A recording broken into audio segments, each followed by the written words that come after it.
Bonjour à tous et à toutes, mon nom est Gab Masson et une fois de plus, aujourd'hui, pour la dernière fois de 2020, je vous invite à prendre bord et à vous installer confortablement dans le traversier. Je passe devant chez vous, mesdames et messieurs, et si vous voulez vous monter à bord, vous quitter volontairement, consciemment votre terroir idéologique, on s'en va ensemble naviguer sur les eaux sulfureuses des idées et on se redirige encore une fois pour terminer pour 2020 notre dialogue constructif avec Stéphane Guy, ici de la chaîne Média Infocité, qui nous reçoit une fois de plus sur sa terre. Stéphane, merci d'être là encore une fois. Ça va bien aujourd'hui? Salut, oui, ça va bien. Toi, comment ça va? Excellent, ça va super bien. Écoute, je viens de réaliser un super épisode de podcast, celui juste avant toi, sur la The Great Conjunction, donc le grand alignement planétaire. Je ne sais pas si tu en as entendu parler de Saturne-Jupiter avec Pluto au travers de ça. En date, on enregistre le 21 décembre, en fait. Et donc, c'est un gros événement dans les milieux plus à tendance spirituelle, du complotisme, plutôt des gens qui sont des chercheurs, si on veut, sur le web citoyens. Et puis, c'était vraiment intéressant. Fait que les gens qui s'intéressent à ces aspects-là, toute la question des cycles planétaires, cosmiques et tout ça, je vous invite à aller voir Fait que, l'épisode d'avant. fait C'est que quelque chose qui te parle, toi, Stéphane, de non, l'astrologie? pas du tout. Non, c'est ça que je partais pour dire. La la conspiration rejoint l'astrologie. Non, ça ne me parle pas bien, bien, ça. En fait, pas du tout, du tout, du tout même. En fait, j'essaie même de me tenir loin de ça. Mais écoute, entre ça et la Terre plate, j'hésite. Non, mais non, ça, j'hésite plus, là, mais la Terre plate, j'hésite pas du tout. Mais l'astrologie, écoute, j'ai de la misère à comprendre ça. Ouais. Ben écoute, tu iras voir ça pour pouvoir chialer, Je vais puis je vais y aller. lancer des Non, tomates non, non. à l'écran. Non, non, je lance pas de tomates parce Je que sais. dans le fond, c'est peut-être lui qui a raison, mais moi, Ah, moi, je sais pas.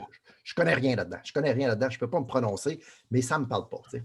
Non, moi, je connais pas ça du tout, mais ça m'intéresse. Moi, je suis juste un curieux compulsif, comme tu commences à le savoir un petit peu. Fait que ça m'intéresse et puis je suis curieux de voir un petit peu, y a-t-il une part de réalité là-dedans ou pas. Et moi, toujours, comment j'essaie de travailler, c'est d'aller voir un peu, bon, ben, ou s'il y a une part de réalité, quels seraient les mécanismes logiques et idéalement scientifiquement rigoureux qu'on pourrait utiliser pour expliquer tel ou tel phénomène. Et c'est la même chose qui m'amène à discuter avec toi hein, par rapport à toute la question virale un petit peu au niveau des mesures et tout ça. Moi, je suis toujours curieux un petit peu de voir comment est-ce que quelqu'un, monsieur, madame, tout le monde, comme moi, un layman, un homme du peuple peut comprendre logiquement comment les choses se passent. Et puis, je vais mettre dans les commentaires épinglés pour les auditeurs les 4 épisodes de Complot Scientisme avant et aujourd'hui, ça va être le 5e épisode et dernier de Ah, 2020 avec toi, Stéphane. c'est notre cinquième, OK. Ouais, c'est ça. Et puis, on a parlé à date des masques beaucoup. On a parlé de Trump. On a parlé du paysage alternatif un peu slash complotiste québécois. On a parlé aussi de la question du virus, des exosomes, des études. Et la dernière épisode, le 4e à la fin, on a placé une amorce un peu sur la question du test PCR. Fait qu'aujourd'hui, on va plonger là-dedans un petit peu. Puis moi, ce qui m'intéresse, Stéphane, comme je te disais avant qu'on commence, c'est bon, ben, ta vision du test PCR, un petit peu comment tu vois ça.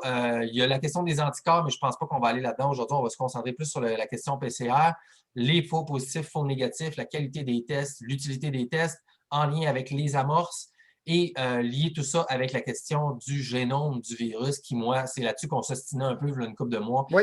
par écrit. La question, le virus a-t-il été isolé ou pas? Et ça va ramener à ceux qui ont suivi à date en lien avec la gang, là, la gang d'ultra-complotistes, médecins et scientifiques plutôt américains, mais il y en a un peu partout, là, qui, eux autres, parlent beaucoup de la question des exosomes et des études scientifiques qui, selon eux, comment ils les lisent, il y a des manquements euh, au niveau de la preuve d'avoir isolé le virus. Et là, ça fait aussi un lien avec nos médias citoyens québécois, parce qu'Alexis, dans Radio-Québec, avait parlé un peu de l'affaire de Santé Canada, du virus isolé et tout ça, Ben là, ouais. déjà 2 mois. Après ça, il s'était ravisé. Mais si je Ah ne me ouais, trompe pas, qu'est-ce qui s'était dit? Qu'est-ce qu'il avait dit? il avait dit non, non, finalement, il y a d'autres études qui ont montré, qui ont dit que le virus avait été isolé. Fait qu'il dit, mais sans dire que. Fait qu'il disait, tu sais, Santé Canada l'a peut-être pas, mais ils l'ont ailleurs dans d'autres études et tout ça. Mais si je ne me trompe pas, il n'avait pas montré à l'écran, par exemple, de quelle étude il parlait, etc. Fait qu'il avait juste dit, il s'était comme ravisé, mais sans amener de matériel supplémentaire de soutien. Mais ça fait longtemps, là, fait que je suis plus sûr à 100%. Donc, bref, on ne parle pas de Radio-Québec ici, mais dans le sens que tout ça est relié, tout est dans tout. Fait que c'est ce qui m'intéresse. Donc, écoute, pour commencer, juste, peux-tu faire un mini recap de ton opinion, en fait, pour commencer là, sur le test PCR? Stéphane Guy, comment tu vois ça, l'utilité du test PCR en lien avec toute l'espèce de mini-controverse autour faux positif, faux négatif, qu'est-ce que ça veut dire? Et aussi, Kerry Mullis, l'inventeur du test PCR et la raison pourquoi c'est inventé, qu'en théorie, ça ne doit pas être un outil qui diagnostique une maladie. C'est un outil donc qui montre la présence ou non de matériel génétique et d'acide. Donc, comment toi tu vois ça, mon cher Stéphane? Bon, ben si on peut y aller, on peut commencer par Kerry Mullis. Oui, effectivement, il a dit ça. Lui, Kerry Mullis, je ne sais pas s'il était atteint du VIH ou non, mais il avait l'air d'avoir une opinion très, très, très arrêtée sur le virus du VIH et ils utilisaient son test, le test du PCR, pour démontrer une certaine charge virale. Une certaine charge virale, lorsqu'on parle d'un test PCR pour identifier ou quantifier plutôt une charge virale, on parle de CT, cycle. Alors, dans un cas, on nous dit non, il ne faut pas utiliser le test de Kerry Mullis pour le COVID. Mais du même coup, du même souffle, on nous dit que le CT number, donc le cycle threshold, le nombre de cycles PCR est trop Oui, élevé. puis pour les gens qui veulent le détail de ça, allez écouter peut-être le dernier 15 minutes là, de l'épisode 4 dans les liens. Vous allez voir les détails de Stéphane sur les deux outils de mesure des tests PCR. Excuse-moi, mais en tout cas, c'est important pour les gens. Alors, il faut comprendre que les deux déclarations sont incompatibles entre elles. Donc, Kerry Mullis disait que le CT number ou le nombre de cycles, on ne devrait jamais utiliser ça, que c'est irrelevant. Okay? Ça ne fonctionne pas. Alors, il y a une incongruité là. Ben, est-ce qu'il disait que n'importe quel nombre de cycles ne fonctionne pas? Non. Ouais, il disait juste qu'on ne peut pas utiliser le test PCR pour dire qu'il y a beaucoup ou pas beaucoup de virus. Le test PCR, ça dit le virus ou le fragment est présent ou il n'est pas présent. Puis, il disait aussi le test PCR ne permet pas de diagnostiquer une maladie. Ça, c'est tout à fait vrai, ça, parce que le test PCR, lui, il ne dit pas si tu es malade ou tu n'es pas malade. Lui, tout ce qu'il cherche, il cherche une petite portion dans le génome du virus, une toute petite portion de 0,01% du génome. C'est ça. Je pense qu'on Alors, peut se concentrer sur ça. Je pense que c'est ça le plus important dans toute l'histoire, en lien avec la question de la COVID, parce que si on suit cette logique-là et que le test PCR n'identifie pas ta maladie, donc le fait que tu es malade ou pas, ben pourquoi est-ce qu'on l'utilise et pourquoi est-ce qu'on se base là-dessus sur la quantité de gens qui sont positifs au PCR pour établir des mesures aussi drastiques dans la société actuelle partout au monde? Comment tu vois ça? Ça, c'est une bonne question. Moi, ce que je pense, c'est que si le test PCR était utilisé de façon honnête, donc par des gens qui étaient mis en place, par des gens bienveillants, là, avec des bonnes sondes, des bons protocoles et qu'on avait quelque chose de standardisé pour l'ensemble de la planète, puis qu'on prouvait que ça marche, c'est-à-dire qu'on détectait vraiment le SARS-CoV-2, je pense que le test PCR pourrait être un outil extraordinaire de contrôle de cette épidémie-là. Absolument. Sauf que là, ici, le problème qu'on a, c'est que tout est fait tout croche. On dirait qu'ils ont détourné un peu. En fait, ils ont utilisé la complexité du test pour introduire des biais qui permettent de diagnostiquer des gens qui ne devraient pas être diagnostiqués. Là, évidemment, c'est ton biais conspirationniste qui parle quand tu dis ils ont, mais on accepte ça ici, comme je te disais, parce que moi, écoute, je trouve qu'il y a plein d'affaires qui ne marchent pas aussi, puis on se demande, mais c'est qui prend les décisions? Parce que. écoute, c'est pas un biais conspirationniste, c'est Non, non, non, non, un fait avéré, là. Tu sais que je parle avec un sourire en coin, là, je niaise, c'est juste parce que j'aime ça qu'on joue sur l'idée de conspiration, mais j'allais le dire, je veux dire, je suis d'accord, parce que moi, l'affaire qui me fait chier dans tout ça, c'est qu'on n'a pas la transparence des choses. Puis comme tu dis, si c'était utilisé de façon rigoureuse, scientifique et transparente, on pourrait savoir, tu sais, dans le sens que, mettons l'affaire des cycles, tu sais, combien de cycles dans chaque région du Québec sont utilisés ou dans chaque hôpital? Est-ce que ça a été modifié? À quelle date? De quelle à quelle date on a fait tel nombre de cycles? Oui. De telle à quelle date tel nombre de cycles? On le sait-tu? On a-tu accès à ça? Parce que on n'a pas le nombre accès de à ça. cycles, si tu fais 27 ou si tu fais 42, ça va changer les diagnostics. Puis là, après ça, s'il y a personne qui a accès à ça, qu'est-ce qui se passe? Puis qui décide qu'on n'a pas accès à ça? Puis pourquoi qu'ils ne nous le disent pas? Tu sais, il y a une raison. La grosse inconnue, c'est qu'ils ne nous disent pas non plus quels sons ils utilisent.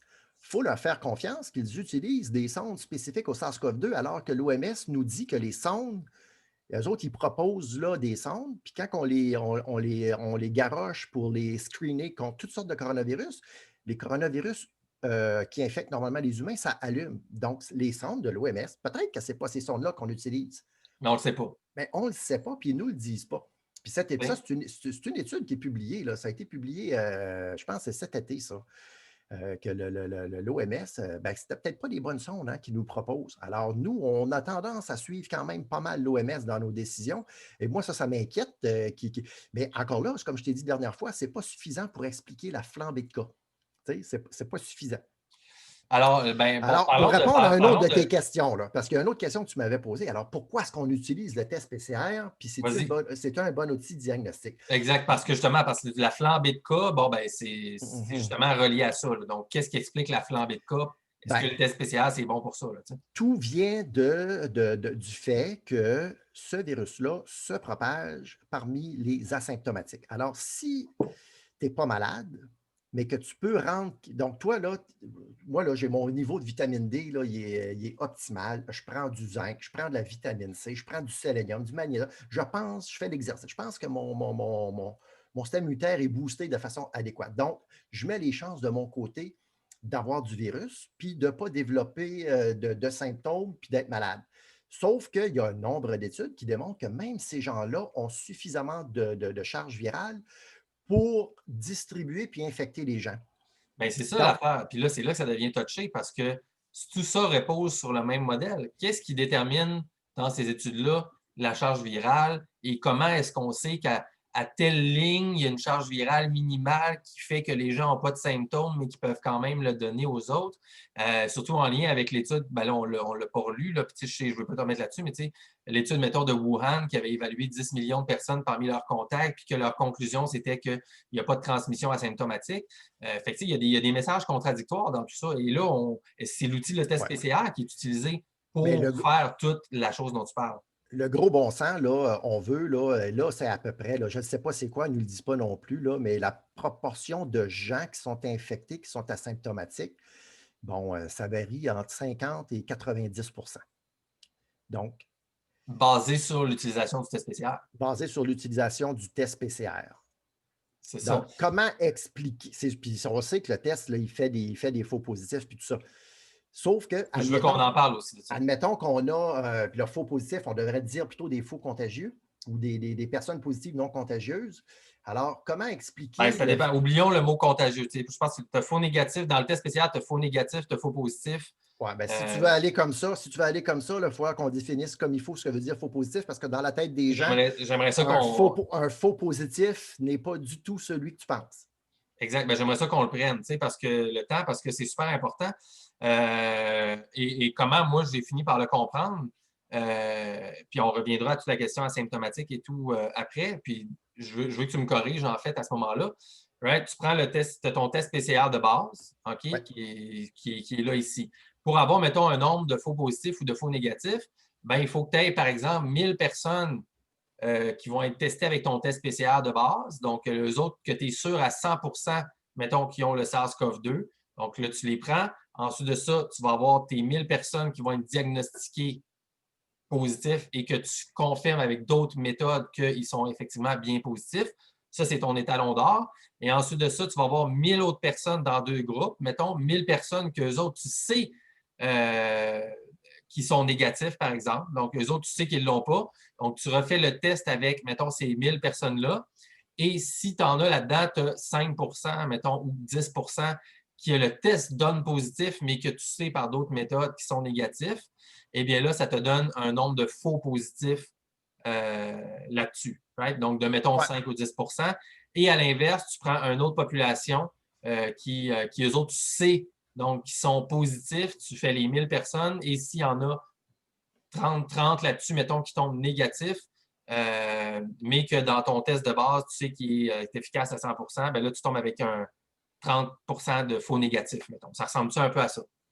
Ouais, je trouve que c'est sûr que les chiffres, ça mêle les gens, là, mais si on y va là, de façon, là, je pourrais dire ça en une phrase, là, un faux positif, c'est quelqu'un qu'il n'y a pas du tout de virus dans lui puis qu'il va être positif au test.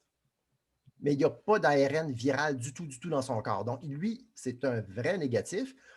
On l'écouvillonne, on fait le test PCR, Christy, puis il sort positif.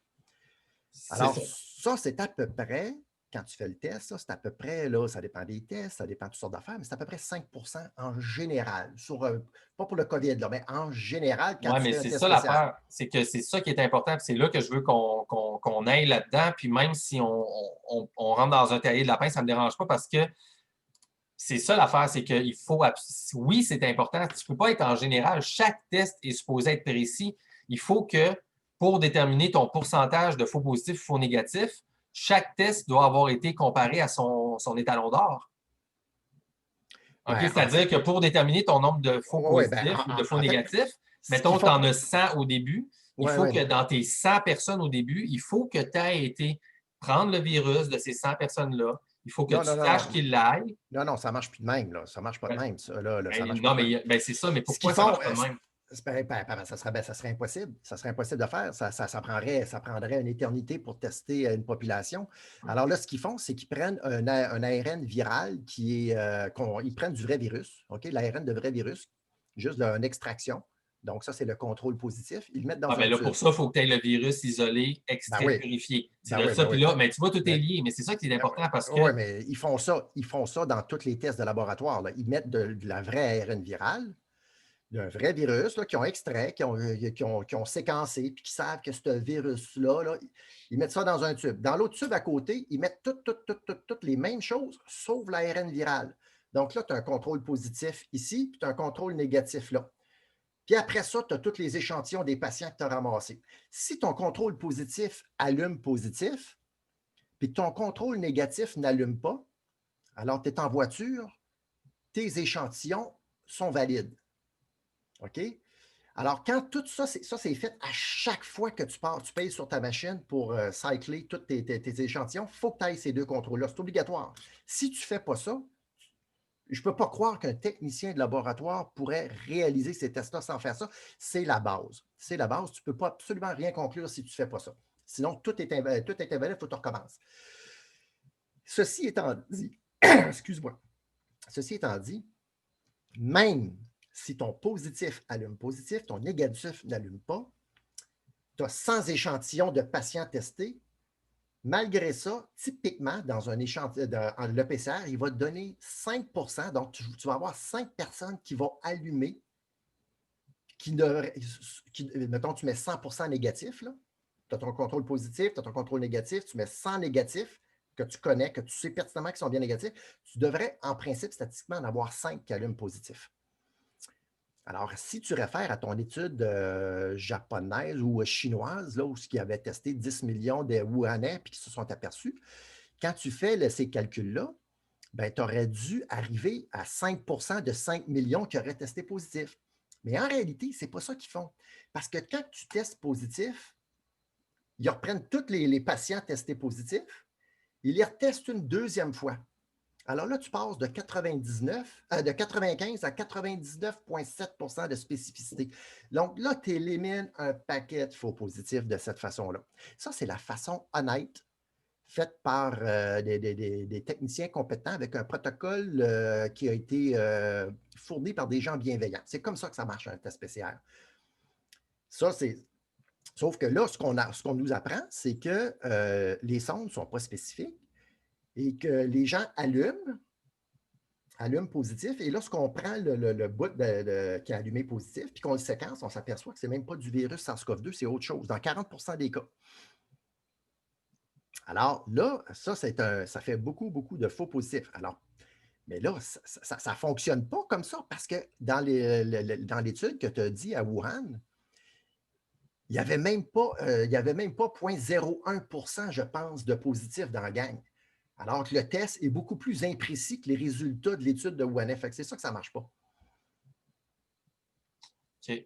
Colin, c'est plate parce que là, tu vois, je te suis dans ce que tu me dis, là, dans l'affaire d'avoir tes échantillons avec ton contrôle négatif, ton contrôle positif, mais je ne suis pas capable je manque de données pour faire le parallèle entre ça puis la méthode dont je t'ai parlé ici pour pouvoir faire le point que j'aimerais faire. Fait que là, je suis comme un peu fourré. Ben, Parce c'est parce que j'ai l'impression que tu réfères au postulat de cas. ben, c'est sûr. OK. OK. En Ben, c'est même ça. Ben, temps. ça, ça, ça, En même temps, mais je veux parce dire. que on ne peut pas utiliser le postulat de cas qui est un postulat qui a été mis au point en 1870 ou 1880. Tu sais, ça fait 150 ans ou presque là, que ça a été fait, alors que les virus étaient inconnus et qu'on n'avait qu'une notion assez brouillonne de ce qu'était une bactérie. On ne savait même pas c'était quoi vraiment une cellule. Puis on s'ostinait à cette époque-là sur l'histoire de la génération spontanée, d'où originait la vie. C'est comme ça que le Koch, c'est un Allemand, je crois, qui avait mis au point un protocole avec un animal qui avait décédé, puis là, on avait pris c'était pas des virus, hein, c'était des bactéries. Puis là, il faut isoler la bactérie. Puis un coup qu'on a isolé la bactérie, il faut la mettre dans l'animal et puis que l'animal retombe malade. Puis là, on fait ça une couple de fois. Puis tu peux Et l'isoler après. Fait que juste moi, après ça, ben, tu peux je vais l'isoler prendre après. une seconde, si tu permets, juste pour Oui, parce que c'est le fun. On va en parler parce que pour moi, c'est là qu'on voit depuis le début. On a fait comme 4 heures et demie 4 heures de un temps pour méchant arriver là. détour, hein? Mais c'est parfait. Dans le fond, les postulats de Koch, c'est ça, c'est exactement ça. Donc, dans le fond, pour prouver, en fait, la causalité donc d'une maladie par une bactérie en tant que telle, Koch, l'Allemand, avait justement émis ces postulats-là, qui étaient la seule façon logique de pouvoir prouver la causalité, donc de pouvoir isoler que chaque patient qui éprouve les mêmes symptômes possède la même bactérie en cause. Donc, il faut que tu puisses isoler la bactérie de chacun des patients qui éprouvent les mêmes symptômes d'une maladie. Il faut qu'elle soit purifiable et isolable. Donc, tu l'isoles, tu la purifies pour avoir juste cette bactérie-là dans tes échantillons. Ensuite de ça, tu la prends, tu la mets dans un autre organisme vivant ou un autre patient, par exemple. Donc là, c'est pour prouver donc, que le patient qui va avoir cette bactérie-là va éprouver ensuite les mêmes symptômes. Et ensuite de ça, que tu puisses le réisoler même de ces nouveaux patients ou animaux-là qui vont être malades. Et pour faire le lien avec ce que tu viens de dire, en effet, c'est pour le virus, c'est pas la même chose parce que même Koch, il le disait, c'est ensuite les postulats de Rivers qui ont été faits pour le virus parce que apparemment qu'un virus, évidemment, étant donné que ça ne vit pas de soi-même et que ça ne se Ouais. reproduit pas, eh bien, tu peux pas juste le garder puis le faire vivre en tant que tel. Donc, il faut que tu le cultives, dans le fond, dans un médium et après ça, que tu puisses le retransmettre dans une autre particule. Et là, tout ça fait un lien avec justement la notion de qu'est-ce qu'un virus et qu'est-ce qui fait qu'un virus se réplique. Là-dessus, c'est ça qui est super important parce qu'à ce moment-là, comme tu dis, ils n'avaient même pas vu encore les virus parce que le microscope à électrons est arrivé juste après dans les années, je me trompe-tu, 1920, Ouais, 1920, dans ce quelque chose coin-là, comme ça. 1930, il me semble. Là, Exactement. peut-être ouais, aux alentours de Fait que là, 1930. mais ils ont quand même fait les postulats de Rivers après, qui était la version virale des postulats de Koch, pour faire la même chose ici. Alors, tout ça en vient que je te pose cette question-là ici. Puis, si tu me permets, je vais prendre une minute parce que j'avais noté des études, justement, que tu avais déjà référencées aussi, puis qui m'intéressent sur la question de l'isolation du virus ici. Et parce que, dans le fond, logiquement, et c'est ça que la gang dont je te parle souvent, là, ils disent, c'est que si tu ne peux pas prendre quelque chose, donc la bactérie, le virus ou whatever, le mettre dans un organisme sain après l'avoir isolé, purifié et, et, euh, et référencé, et que cet être vivant-là ne va pas éprouver le même symptôme. Hein. Quand tu dis asymptomatique, mais il y a quand même des symptômes, c'est juste qu'ils ne sont pas conscients. Donc, tu ne peux pas provoquer les mêmes symptômes physiques chez la personne. Et ensuite de ça, réisoler le virus, ben, il n'y a aucune autre façon de prouver que c'est le virus ou la bactérie qui cause la maladie. Donc, ça, c'est juste la logique des choses. Il n'y a aucune autre façon, à moins que tu m'en donnes une que Ben, toi, tu connaisses. Parce que tu ne peux si pas on faire part, ça juste avec des chiffres. Tu sais. si on part à partir de zéro, mettons qu'on part à partir de zéro, là, qu'on ne connaît rien en virologie, on ne connaît rien puis quelqu'un qui est malade, là, puis en 1930, là, 1920, 1900, 1890, dans ces années-là, là, le postulat de Koch est intéressant parce qu'il permet d'établir un lien causal. Mais ça, c'est des outils qui datent de 150 ans. Là, Mais c'est aujourd'hui, pas parce qu'ils sont vieux qu'ils sont pas efficaces. non, c'est pas parce qu'ils sont, c'est pas qu'est-ce parce qui qu'ils a sont vieux qu'ils remplacé sont. ça qui C'est fait ça. qu'est-ce qui est mieux? Alors, Il n'y a qu'est-ce qui rien a qui a remplacé remplacé ça ça. aujourd'hui? Ben oui, c'est les techniques de biologie moléculaire. Alors, par exemple, si tu prends, ben, effectivement, tu pourrais me dire, ouais, mais là, il faudrait reprendre le virus puis l'injecter à quelqu'un de sain pour provoquer la maladie. Ben oui. Mais oui, c'est ça. Ben, c'est pas éthique de faire ça. Ah, mais c'est pas parce que c'est pas éthique que c'est pas bon. Dans le sens qu'il n'y a pas d'autre façon que de faire ça que d'être sûr que le virus ou la bactérie va causer la maladie SARS-CoV-2, la maladie COVID, whatever. Là, présentement, ce qu'on fait, c'est toute une game théorique. OK? Ouais, Donc, mais sans faire ça, ça revient à dire, ça reviendrait à dire ben, que le virus n'existe pas. Ça reviendrait à dire que ben, c'est pas ça que je dis. Moi, je te dis que juste toutes que ces, dans que les toutes ces malades, études, mais admettons, là, OK, qu'est-ce qui rend les gens malades selon parce toi? que là, on est dans, mais tu Qu'est-ce qui comprends cause ça? la notion des systèmes. Donc là, on est dans un système qui existe depuis les années, mettons, 1950, 1960, 70, sur justement la biologie moléculaire et tout ça, qui s'est créé, mais qui est basé sur des bases et des assumptions. Donc, et les choses assumées ne sont pas vérifiables. C'est ça le problème de toute cette gang-là qui dit c'est qu'il y a un problème, puis je vais juste me permettre justement de te le fournir ici. Parce que mettons, dans toutes les études à date là, qui ont sorti puis qui disent que c'est les études dans les titres là, ou dans les premiers paragraphes, ça dit que le virus a été isolé. Là. OK, mettons quelqu'un comme Tom Cowan, puis Kaufman, tout ça dont je t'ai parlé, puis Elizabeth Brooks, puis tout ça. OK, eux autres, ils ont tous épluché ces études-là. OK? Puis là, je t'en nomme juste quelques-unes pour que tu vois un peu où est-ce que je m'en vais avec ça. Bon, la première, c'est, mettons, mars 2020, Léo et Al dans Nature Medicine, Emergence of a Novel Coronavirus. OK? Bon, eux autres, ils ont tout épluché les trucs. Puis dans cette étude-là, OK, il y a des phrases qui disent en quelque part, donc, quote, OK, The image is the virus budding from an infected cell. It's not purified virus. Donc, ce n'est pas un virus purifié dans cette étude-là. Ensuite de ça, tu as l'étude de février 2020, Myung, Gok et Al dans Song Public Health. Identification of coronavirus isolated from patient in Korea with COVID-19. C'est une des premières études qui est sortie comme de quoi c'était. Alors, comment ils ont fait pour identifier à ce moment-là le virus qu'ils mettaient dans le On va y venir. On va y venir. On va y venir. Puis dans cette étude-là, ça dit encore une fois, quote, mot pour mot, We could not estimate the degree of purification because we do not purify and concentrate the virus cultured in cells. Nous ne pouvons pas estimer le degré de purification parce que nous ne purifions et ne concentrons pas le virus cultivé dans les cellules. Il m'en reste deux. Février 2020, février 24, Wan Beam Park et al. Dans le journal de médecine coréen de sciences. Le titre, c'est Virus isolated from the first patient with SARS-CoV-2 in Korea. Donc, le virus isolé du premier patient avec le SARS-CoV-2 en Corée. Dans ça, il y a une quote qui dit We did not obtain an electron micrograph showing the degree of purification. Ça dit, nous n'avons pas obtenu un électrographe à électrons qui montre le degré de purification du virus, encore une fois. Et la dernière, février 2020, Nazu et al. Du New England Journal of Medicine.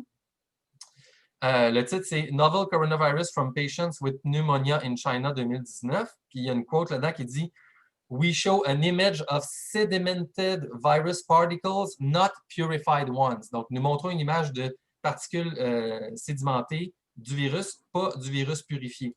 Et il y a l'étude de McMaster aussi, après, qui est publiée. Il y a une autre phrase similaire là-dedans. Fait que c'est juste pour te dire que dans tous ces papiers-là, okay, il n'y a aucun papier qui démontre qu'il a suivi ce qu'on peut appeler les postulats de Koch ou de Rivers ou d'avoir isolé le virus. Ça veut dire quoi, ça, un virus qui est isolé versus un purifié versus pas purifié, pour toi, c'est quoi? Ou pour eux, dans les articles, ça veut dire quoi? Un virus purifié versus un virus qui est pas purifié. C'est-à-dire que tu vas pouvoir tirer uniquement le matériel génétique appartenant à ce virus-là et non pas un mélange de matériel génétique de toutes sortes de choses qui vient dans les sédiments de l'échantillon que tu prends. Parce que l'ADN du virus, là, il est disponible dans ton ADN du corps. C'est tout de l'ADN qui est disponible dans le corps. Là. Non, ça, c'est pas vrai, ça. Ça, c'est pas vrai, ça. Ben, ça, c'est toute la question de qu'est-ce que c'est l'ADN aussi. Il faudrait aller dans toute cette affaire-là. Mais je veux dire, parce que toutes les... On n'a pas de coronavirus, on n'a pas de SARS-CoV-2 dans, notre génome. Tu te bases sur le génome que tu vois sur les sites web qui a été fait comment? Qui a été fait avec la méthode de modèle d'ordinateur. Comment tu appelles ça? Génome... tu sais, comment ils font? En fait, l'isolation du virus, qu'est-ce qu'ils font présentement? C'est qu'ils le prennent, OK, les amorces, puis là, ils mettent ça dans l'ordinateur. Puis là, l'ordinateur, avec ses modèles, lui, il se base sur tous des anciens modèles pour construire le génome. Non, c'est pas comme ça que ça marche. Ben oui, c'est ça. Comment qu'ils l'appellent? Generation, quelque chose, là. En fait, là, tu parles-tu du génome du virus ou du génome humain? Du génome du virus. OK, le génome du virus, mettons, ce qu'ils font, là. Ce qu'ils font, c'est qu'ils vont prendre un écouvillon, un échantillon positif, OK? Ils vont mettre ça dans un... ils vont mettre ça... Ça prend, là... 48 heures faire ça. C'est ça. Comment ça s'appelle la machine déjà? C'est la machine qui... La machine qui fait ça, là. Ah ben, tu n'as pas besoin de machine, ça s'appelle un technicien de laboratoire. Je vais te le mimer, là. Non, mais tu as un mode. Tu prends les couvillons, tu mets Non, mais ça Ah. dans un, on appelle ça un Eppendorf, là, avec peut-être 1 millilitre de liquide. OK? Ensuite de ça, tu centrifuges ça, tu prends le surnageant de ça, puis tu mets ça dans des cellules, des vérocelles. C'est des cellules humaines de reins qui surexpriment les récepteurs ACE2. Alors là, le virus, lui, il va aller Ouais, infecter. puis il n'y a pas juste ça là-dedans. Il n'y a pas juste des cellules, il y a plein d'affaires là-dedans. Ben, en fait, il y a pas mal juste. En fait, il y a des antibiotiques, il y a des trucs pour affaiblir le médium parce que sinon le virus grandit pas et ne se reproduit pas. Ouais, Il y a toutes sortes d'affaires là-dedans. Dans la première centrifugation, il n'y a pas d'antibiotiques. Non, dans ta culture. Dans le milieu de culture, ils vont mettre des antibiotiques pour justement qu'il y ait juste le virus qui puisse se propager et non des bactéries. Mais alors, après ça, ils ne prennent pas le virus puis ils ne vont pas le réisoler après. Après, ce qu'ils font, check bien ce qu'ils font. Après ça, ils prennent c'est dans un gros plat de pétri là, qui fait ça là, avec du milieu de culture. Il fait ça pendant 2 jours. Pas pendant 2 jours, mais pendant, mettons, 24 heures. Ouais. Et ensuite, ils vont prendre tout ça. Ils vont tout détacher ça. Puis là, ils vont centrifuger ça, okay, une deuxième fois. Ils vont ramasser le surnageant. Puis là, ils vont. Là, tous les débris cellulaires, s'il y avait eu. Tout ça va être dans un culot. Mais le virus, lui, il ne sédimente pas avec les bactéries parce qu'il est beaucoup trop petit. Donc, mais là, pour ça, ça prend la preuve électromicrographique de ça. Non, pas besoin. Pas besoin selon ce que tu dis, mais pas besoin, parce que théoriquement, si on voudrait suivre ce que je te propose, il faudrait que tu l'aies.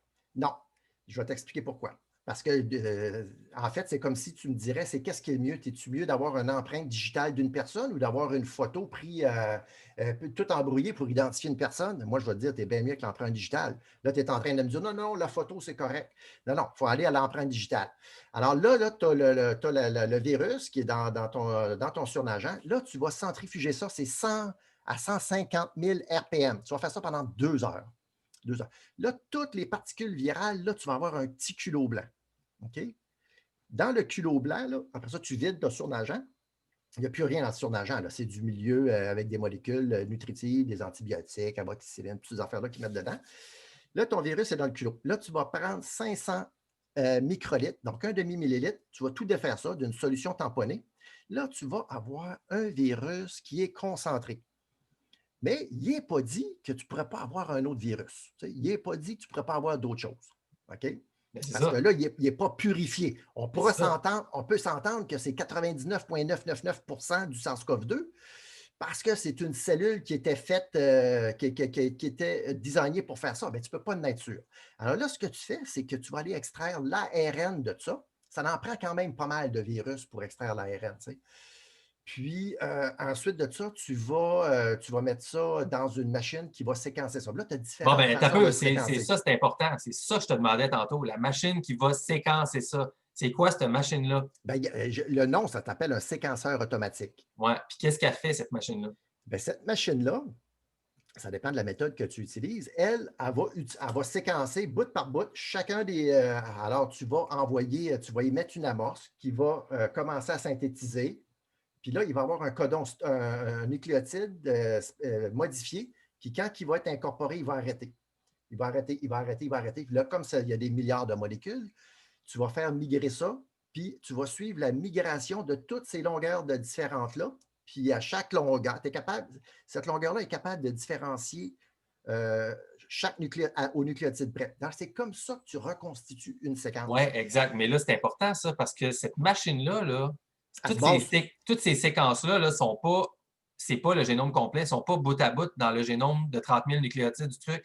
Cette machine-là, d'après ce que je comprends, puis comment les autres ils l'expliquent, c'est qu'elle se base, OK, parce que c'est lié avec un programme informatique, ça, là, pour que le génome se soit construit au complet. La séquence du génome, elle n'est pas dans la machine. Elle ne se base pas là-dessus. Elle se base sur la vitesse de migration. Aujourd'hui, ça se fait avec des fluorochromes, là. Mais ça se base sur la vitesse. Il y a une étape d'abord entre la machine, OK, puis le moment où est-ce que tu as le génome complet, qui est un modèle informatique. Pas du tout. Ben oui, Chris. Ben oui. Sinon, comment ils vont avec des overlaps. Ils s'overlappent. Ah, OK, ça s'overlappe ici. Donc, s'il y a un overlap, OK, ça continue là. Ah, ça s'overlappe, ça s'overlappe, ça s'overlappe. Oui, c'est ça, mais ce que je te dis, c'est que toute cette action-là qui est faite par les modèles d'overlap, là, OK? Ça, c'est pas parfait, c'est basé sur des Ben, anciennes données statistiques. c'est OK? Donc ça, suffisamment, ça ne représente pas le génome du virus en tant que tel. c'est suffisamment C'est parfait modélisé. pour que des 10 000 C'est comme le de, modèle du changement climatique, non, c'est non, comme le non, non. modèle de telle affaire, tu sais. Il y a 10 000, il y a 10 000 séquences à travers le monde qui sont faites dans différents laboratoires au monde et c'est suffisamment précis pour arriver au même résultat toute la gang. À part les mutations, ils sont capables de détecter les mutations. Il y a des milliers de mutations dans ce virus-là. Oui, mais puis qu'est-ce qui se Aujourd'hui, passe avec tout le matériel génétique qui n'était pas purifié là-dedans? Qu'est-ce que ça fait? ben, à cause des. Ben, ils peuvent avoir extrait d'un virus lambda ou de toutes sortes de virus, Toutes sortes mais de comme, particules d'ARN? mais comme l'amorce n'est pas spécifique au SARS-CoV-2, ben là, à ce moment-là, tu vas commencer à mesurer, à amplifier ou à séquencer à partir de ton ARN SARS-CoV-2. Et comme c'est 99,999% par rapport à quelques contaminations, la contamination va être du bruit de fond. Et Mais on ne le si sait pas, jamais, ça, le pourcentage. et si jamais que tu avais un mix de virus, mettons SARS-CoV-1 puis SARS-CoV-2, tabarouette, on a mélangé les deux. Alors là, tu n'aurais pas été capable de séquencer absolument rien. L'expérience aurait avorté puisque tu n'aurais pas été capable d'avoir d'overlap. Tout aurait été tout mélangé. Tu n'aurais pas été capable de lire de séquence. Parce que quand tu lis ça, les fluorochromes, là, ici, OK, ça, c'est un A. Suite après, oh, tu as un G, tu as un C, tu as un A, tu as un G, tu as un C. Mais là, tout ça, là, ça aurait été, tu n'aurais même plus de spike, ça aurait été tout croche. Tu en aurais eu, là. Je comprends super bien ce que tu me dis, mais la place que je trouve intéressante, puis peut-être qu'on parle un peu en parallèle, c'est la machine, là, avec le programme là, qui décide les overlaps, ça va, OK, à cet overlap-là, ça va être ça, l'autre, ça va être ça, là, ça va être ça. Il y a des décisions qui sont prises pour connaître où est-ce que l'overlap va aller de telle à telle place, En right? fait, c'est pas compliqué. L'overlap, c'est que tu décides, par exemple, tu as une séquence de, mettons, de 20 nucléotides ou de Ouais. 50 nucléotides. Mais, mettons 20, puis elle finit par Puis, TAA, mettons. Là, c'est ça. Puis l'autre, ben, elle commence, puis là, tu dis, ah, OK, tu as la même overlap qui est là. Puis là, ça continue. ouais. Puis là, Mais qu'est-ce qui dit, fait que mettons que tu as ta séquence de 20? l'overlap, c'est que c'est la même séquence, là. Oui, mais si tu as ta séquence de 20 qui finit par TAA, puis tu as 8 autres séquences possibles qui commencent par TAA, mais qui sont toutes différentes, Ben, laquelle que tu choisis pour ben, aller commencer ton truc là? c'est parce que, là, ça c'est statistique, hein? Exactement, mais c'est ça le problème. C'est statistique, puis la mathématique, ça ne trompe pas. Par exemple, ça, c'est une des. Quand tu as. Ah non. Ça va en fonction de la longueur du génome. Alors, la probabilité d'avoir. On ne sait pas la longueur du génome. Écoute-moi bien, oui, c'est la longueur du génome. Il n'a pas été isolé. Ben oui, il a été isolé des dizaines de milliers de fois. Ben non, dans toutes les études qui disent qu'ils l'ont fait, ils ne l'ont pas fait. Ben oui, ben moi, je pourrais te trouver la même quantité d'études qui dit qu'ils l'ont fait. Ben, c'est tous ceux-là, les études. Oui, mais ils ne disent pas qu'ils ne l'ont jamais purifié. Non, ils ne disent pas qu'ils l'ont purifié, ils disent qu'ils sans l'ont le isolé. purifier, Moi, je n'ai pas vu qu'ils ont dit qu'ils l'ont purifié, parce que ce n'est pas nécessaire de le purifier. Pourquoi ils le purifieraient? Ben, si tu ne le purifies pas une fois, ben ça, c'est la règle, la base de la science. Si tu ne le purifies pas une fois pour aller isoler une fois ton vrai génome à 100% avant de faire toute ta modélisation de reconstruction, tu n'as pas d'étalon d'or, tu n'as pas ton contrôle. C'est ça la méthode scientifique. Là, tu n'as pas de contrôle. Tes contrôles, c'est comme pour le test PCR. Ils ne sont pas faits basés sur des contrôles, ils sont basés sur tous des modèles. OK. On va se reprendre de l'autre bord. Okay. Admettons qu'ils n'ont pas tout fait ça. OK? Ils n'ont pas purifié, ils ne l'ont pas isolé. La séquence n'est pas bonne. C'est quoi ton point? Ben, le point, c'est que c'est ça la vraie question. C'est que c'est ça la vraie question, c'est que pourquoi est-ce qu'ils disent, parce que même dans ces papiers-là, il y en a deux qui disent que leur papier. Comment? Ils disent que le virus n'existe pas. Non. Ce que j'allais dire, c'est qu'il y en a deux, peut-être trois, mais au moins deux qui disent dans ça que leur papier répond à toutes les exigences des postulats de Koch. Fait que si ce n'était pas important, comme tu dis, que c'est tellement vieux, que ce n'est pas important, pourquoi est-ce qu'ils prennent la peine même de le dire dans leur papier? Puis qu'après ça, quand tu vas fouiller plus loin dans l'étude, ils disent eux-mêmes qu'ils ne l'ont pas purifié, le virus, pour avoir le génome complet. Il faudrait que tu m'envoies l'étude. Est-ce que c'est un papier ou c'est une étude publiée dans une revue crédible, revue par des pairs? Non, mais je te l'ai dit, c'est Nature Medicine, Song Public Health and Research Perspective. Journal of Korean Medicine Science, New England Journal of Medicine. Ah, ça, c'est un très bon, mais ça, c'est un très bon magazine, un très bon revue scientifique, Le Journal of point, Medicine.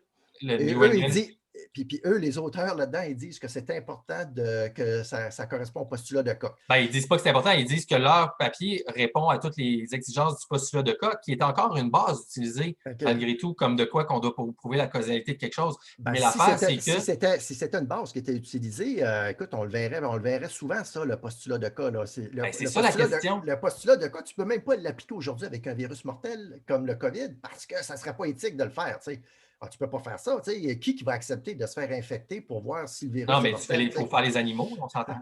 Oui, ben là, présentement, le COVID, il infecterait peut-être les visons, puis il faudrait le faire chez les humains, tu sais, si tu veux être rigoureux. Là. Ben non, mais tu commences par les animaux, comme toute progression logique, scientifique, comme les Ben, vaccins. Là. D'ailleurs, le problème avec les vaccins, présentement, ils ont sauté les étapes des animaux, puis là, c'est les humains qui vont servir de cobayes, mais ça, c'est une autre question. Mais le point dans tout ça, Stéphane, c'est que si tout ce qui est noté ici dans les papiers est exact, et tu es d'accord avec moi que c'est basé sur de la statistique, la reconstruction de tout ça, qui a été isolé des milliers de fois, mais ces milliers de fois-là, comme tu me montres, les mutations, supposément, c'est tout basé sur des statistiques de reconstitution d'un matériel qui n'est pas purifié. Donc, il peut y avoir toutes sortes de matériel ouais, mais génétique là-dedans. c'est là que tu fais erreur. Le fait que le matériel n'a pas été purifié, il n'a pas été purifié peut-être à 100%. Ça veut dire juste que tu ne peux pas éliminer là, le fait qu'il ne pourrait pas avoir un contaminant. Mais je viens de t'expliquer que s'il y a du contaminant en quantité énorme, la séquence elle va être juste inutilisable. Tu ne seras pas capable de rabouter, tu vas avoir rien que du bruit de fond, tu vas jeter ça aux poubelles, tu vas recommencer. Bon, Mais oui, dans les cas là, qui nous occupent, là, quand tu séquences ça, ils font ça de façon routinière dans le laboratoire. Là. Ils font ça à journée longue là, pour toutes sortes absolument. d'affaires. Puis moi, je ne suis pas en train de dire que ce Alors, qu'ils font si ce que tu là dis, ne suit pas cette méthode-là, mais le si ce que point tu des autres disais est gangs, vrai, il faudrait wiper out 50 années de. Ben, pas 50 ans, là, écoute, on fait ça, séquencer les génomes. Là, moi, je faisais ça en 96. Là. Ça s'est fait avant ça. Ça veut dire qu'il faudrait mettre 35 ans de recherche aux poubelles parce qu'il n'y a personne qui a fait ça, comme tu as dit. exactement. Ben, Alors c'est ça qu'ils 35 disent. ans de poubelles de recherche. Alors, tous C'est ces ça la scientifiques. question, Stéphane, c'est la question de la Alors, théorie des germes versus mais la théorie du terrain. C'est dans le tu sens qu'on comprends a que. associé Non, non, mais au il virus faut que tu comprennes que quelque chose qui n'est pas réel, peut-être, tu dans leur as tête à eux autres. une poignée de gens qui te dit qu'il faut que ça réponde au postulat de cas. OK? Ils ont peut-être une poignée, tu m'as listé peut-être, je ne sais pas, moi, 10, 15, 20 personnes, par rapport à toute une communauté de scientifiques qui font ça depuis, puis qui ont inventé un paquet d'outils, un paquet de molécules, ils ont fait un paquet d'affaires basées là-dessus. Ouais, mais là, Alors, tu ne peux pas utiliser cet argument-là, je veux dire, avec les non, non, opinions mais que tu as c'est sur juste. d'autres choses. Non, je Tu sais que ce n'est pas un es un argument, je conspirationniste. sais que ce n'est pas une preuve irréfutable, mais tu ne peux pas dire que 99,9% des scientifiques sont des idiots corrompus achetés. Ça ne fait pas de sens. Ça, c'est de la Là, Stéphane, là, j'accepte pas que tu me dises cet argument-là. Là. Ben oui, non, je te le redis. Écoute, Non, mais l'idée de me dire à moi, je veux dire, c'est l'argument qu'on pourrait te dire à toi sur tes positions. Là. Voyons, franchement, Stéphane, tu ne peux pas penser que tout le monde est dans un complot. Là. ben non, mais C'est c'est parce que pas ça la question, je Stéphane. je t'ai expliqué exactement pourquoi ce n'était pas possible ce que tu disais en fonction des overlaps. OK, tu ne comprends pas ce que je dis. OK? Non, non, je te comprends. Je peux comprendre ça. Moi, je te Mais suis à 100%. Là. là, je te dis que les gens qui séquencent ça, les gens qui séquencent des génomes comme ça, qui font ça à journée longue, ce pas des idiots, puis ils savent ce qu'ils Mais font. non, Alors, ces gens-là, j'ai jamais dit ça. Là. Tu as tout mis ça dans ma bouche. Là. ces gens-là auraient allumé si leur méthode était inadéquate. T'sais, ils auraient dit, Mais oh, non. peut-être que ça ne marche pas. T'sais. Alors, ben, pourquoi tout le monde sur la planète arrive au nucléotide près, avec des méthodes différentes, il arrive au nucléotide près à la même séquence? Ben, c'est pas vrai. Il y a ton site web que tu montres tout le temps, il y a 30-40 000 séquences différentes. Ben, en fait, ça a été Ils séquencé à arrivent peu toutes à près. des séquences différentes. Ils arrivent toutes à peu près à 30 000 nucléotides. OK? Fait Oui, que ouais, déjà, mais là, ils ont toutes des versions différentes. Toi, tu appelles ça des mutations, mais ouais. c'est des séquençages qui ont été agencés différemment, peut-être. Je ne penserais pas. Je ne penserais pas de la Ben, façon, mais tu pas de la peux façon pas que ça se fasse. l'affirmer. Tu peux pas l'affirmer parce que si, imagine, là, si dans tous tes Ben, séquençages, là, ce qui se passe, c'est qu'évidemment, ce n'est pas parfait parce que la machine a fait son mieux avec des statistiques, tout ça. Puis là, nous autres, on interprète ça, puis la communauté scientifique, comme des mutations. c'est parce que ça se marche pas de même. Quand la machine, elle lit, là, OK, ici, là, il y a un pic, là, ça correspond à la thymidine. OK? Le T. C'est un pic. Alors, il y a peut-être 100 millions de molécules qui arrivent là. OK? Tu en as peut-être une dizaine qui se sont trompées, qui se sont mal incorporées, mais ça va être du bruit de fond, ça ne paraîtra pas. Mais ici, tu as 100 millions de molécules là, qui arrivent, qui sont arrêtées au même T. OK? C'est ça qu'on a. Alors là, tu en as peut-être 50 millions ici, 20 millions là, 50, 60, 70 millions. Ce n'est pas une molécule. Là. Donc, sur la quantité de molécules, ces erreurs-là, ils sont insignifiantes parce que 100 millions de molécules, pour être capable de voir ça sur d'être capable de mesurer le fluorochrome, là, la lumière là, qui a une longueur d'onde Ouais, spécifique ouais. à la lettre, ben, ce n'est pas juste une molécule, c'est innombrable la quantité de molécules qui fait ça. Donc, statistiquement, c'est impossible que tu. Donc, c'est très, très, très fiable, le séquençage enzymatique. Le séquençage enzymatique, c'est ça, oui. Ah non, mais je suis d'accord. Puis c'est parce que moi, je trouve ça drôle que tu me dises l'argument de tout le monde est dans un complot. J'ai jamais dit ça. Là. Tu sais, c'est comme si quand les gens ils remettent en doute, je sais pas, l'histoire des vaccins ou quelque chose de même. Non, non, mais Tous les médecins sont méchants puis ils veulent tuer des enfants, puis tout ça, mais ça n'a pas rapport. Dans le sens, évidemment, les gens qui travaillent dans les laboratoires puis tout ce que tu fais ça, puis encore là, moi, je ne suis pas en train de dire que j'ai raison. Moi, je fais juste c'est juste. rapporter ce que cette gang-là a dit, OK? Mais ce qu'ils c'est- disent, c'est- OK, c'est- les gens en tant que tels, c'est pas le problème. C'est le système Ben, qui a été basé sur. envoie-moi-les ces papiers-là, je vais les lire. Là, c'est sûr que tu me demandes de commenter sur quelque chose que je n'ai pas lu. Mais tu m'as lu un extrait. Ben, je vais aller les lire, ces papiers-là, puis je vais comprendre exactement pourquoi eux, je vais essayer de comprendre pourquoi eux, ils trouvent que c'est important d'utiliser un postulat vieux de 150 ans pour prouver une affaire, alors on a des techniques de biologie moléculaire qui sont éprouvées et très précises, beaucoup moins longs et qui ne causent pas de problème éthique. Alors, pourquoi eux jugent que le postulat de cas est quelque chose d'important? Et il faut que je m'y mette. Là. Honnêtement, là, moi, je ne comprends pas. Ben, c'est ça qui est fascinant, en fait, dans tout ça. Puis c'est pour ça que moi, je voulais t'amener là depuis le début. C'est parce que on est deux personnes qui aiment se poser des questions. Puis de la façon, en tout cas, de ce que tu me dis, tu as l'air d'être quelqu'un qui est toujours prêt à aller chercher et à voir. Puis là, moi, je trouve ça le fun. Justement, j'étais curieux d'avoir ta réaction parce que ta réaction, moi, je trouve qu'elle est totalement légitime et parfaite dans le sens où tu dis, je ne comprends pas, j'ai besoin de creuser et de plus de détails. Moi, je pense que c'est ça, parce que moi, c'est là que j'en suis aussi, en fait. Moi, je n'arrive pas en te disant, ça, cette version-là est la vérité, mais il y a des problèmes, je trouve, là-dedans, parce que la question du séquençage et tout ça, oui, moi, je pense que c'est précis, c'est parfait, puis c'est bon, là, tant mieux si cet outil-là est fait, mais tant que tu ne te bases pas à la base sur ton étalon d'or, qui est supposé être ça, la vraie méthode scientifique, ton contrôle A, ton contrôle original, tout ton séquençage, tu ne peux jamais le comparer avec ton étalon d'or, tu comprends-tu? C'est ça qu'ils disent. C'est pour ça l'importance des postulats de Koch. Puis encore une fois, ce n'est pas parce que c'est vieux que c'est désuet, c'est juste qu'on peut avoir des meilleurs outils, mais tant que tu n'as pas l'étalon d'or, tout ton travail statistique, aussi précis soit-il, tu ne peux pas le comparer avec quelque chose, fait que tu le Ouais, mais compares avec du vide. les talons rares, là, quand tu fais ta culture là, cellulaire pour amplifier ton virus, pour être capable de l'isoler et de le concentrer, ça, c'est une étape préalable pour avoir suffisamment de matériel génétique du génome viral pour être capable de le séquencer. Ou même encore de faire un PCR dessus. Il y en a qui font ça pour faire un PCR dessus, justement pour s'assurer que ce qui amplifie, c'est la bonne chose. Donc, tu peux avoir une étape d'amplification, purification, entre guillemets, purification, C'est là. pas pareil, c'est ça. OK. Alors, toi, si tu voudrais le purifier comme il faut, tu le ferais comment, toi, ta purification de virus? Mettons là, que tu voudrais, là, pour être sûr là, que sur je ne sais pas moi, les 100 000 milliards de virus que tu as dans ton truc, là, qu'il n'y en ait pas un qui soit, qui soit un intrus, que ce soit le même, tu ferais ça comment? Non, non, non, non. Ben Ben, non, tu mais ferais écoute, différemment de ce que je t'ai expliqué. Là. évidemment que j'ai pas de réponse pour toi, Stéphane, dans le sens que moi, je peux juste relater les propos de l'autre gang qui m'intéresse à suivre là-dessus. Dans le fond, c'est juste que qu'est-ce qu'ils disent, c'est que dans toutes ces études-là, ils disent tout eux-mêmes qu'ils n'ont pas d'image du virus purifié. Alors que dans leur titre d'étude, dans Ben, tout ça, ils disent que le virus est purifié. moi, je trouve ça ridicule d'avoir une photo d'un virus purifié. Je trouve ça ridicule. À Non, non, quoi? mais je Parce dis qu'avoir, l'image, mais avoir, pas juste la photo, là, dans le sens parce qu'il que faut que tu combines, right? Il faut que tu parce que aies ton image ben, avec. des images de coronavirus, du SARS-CoV-2, là, fais ça sur Google, tu vas en trouver des dizaines, là, des Bon, mais dizaines. ça, c'est tout de suite au séquençage. Non, non, non, non, des images en microscopie électronique, là, il y en a des dizaines. Là, il y en a, ça fait la première page, là, des maudites belles à part de ça. Tu vois, là, même, tu vois des virus infecter les macrophages. excuse-moi, des cellules Ben, pulmonaires. c'est ça, exactement. Mais ça, Donc, c'est pas le virus, ça, c'est pas le virus seul. Ça, c'est ce qu'on peut appeler justement, c'est ce c'est ça. qui est un parallèle en des vésicules extracellulaires.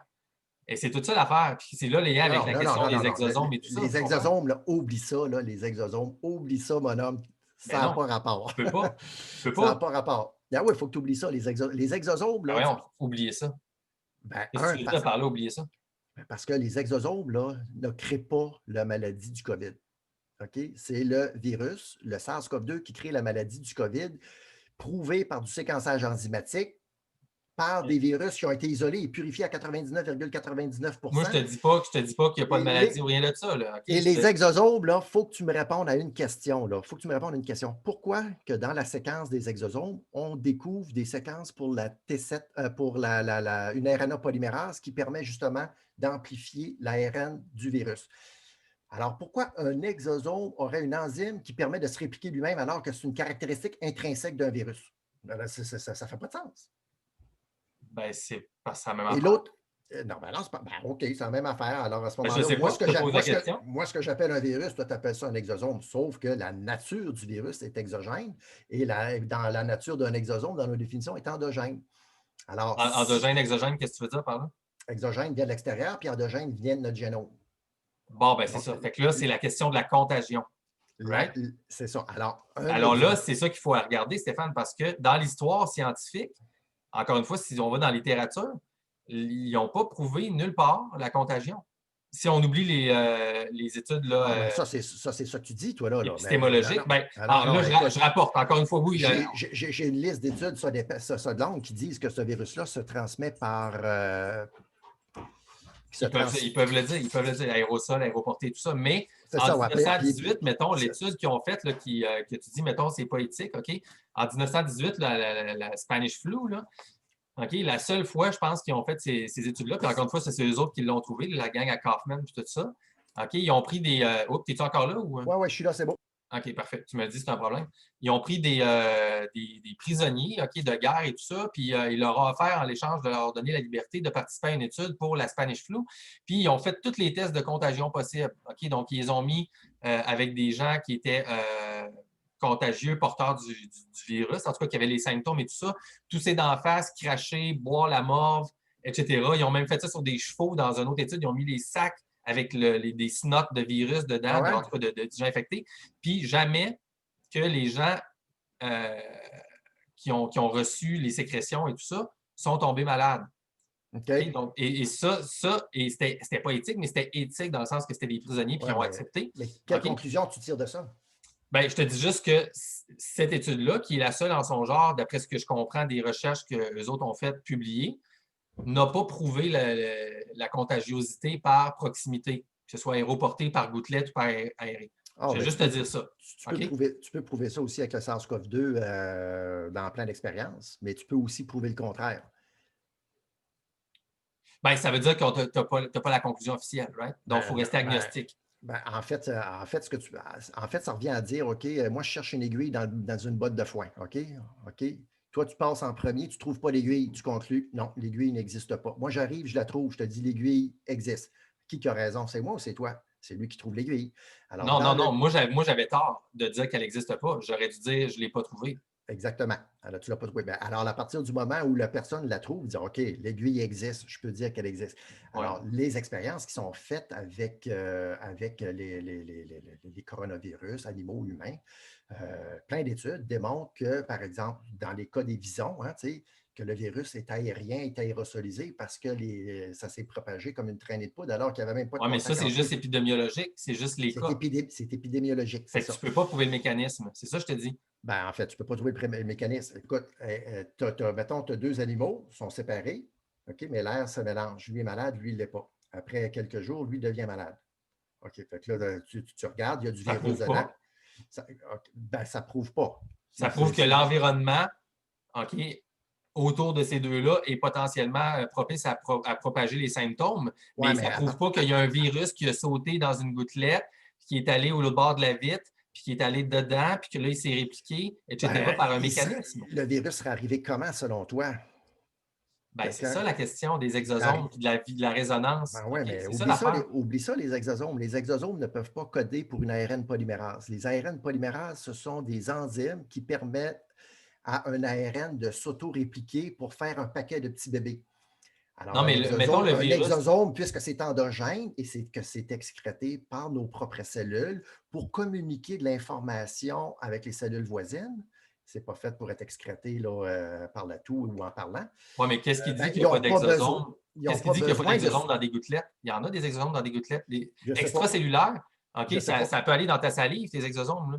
Si Je ne ton sais corps pas. est rempli d'exosomes, il va être dans ta salive aussi, tout comme Pas ce que tu sûr. appelles un virus. Je ne penserais pas. Je penserais pas. Pourquoi? Pourquoi? Je pense que les virus, dans un poumon, là, un poumon infecté, tu as 100 milliards de virus. 100 milliards de virus. Les exosomes, ça se compte en unités, là, 10, 15, 20 unités, et c'est pour communiquer une information. C'est pas fait pour inonder une cellule puis la tuer. Là. C'est fait pour communiquer une information, entre autres, comment se protéger contre des virus, comme barrer le noyau pour empêcher que du matériel étranger puisse rentrer dans le noyau. Les exosomes peuvent servir à ça.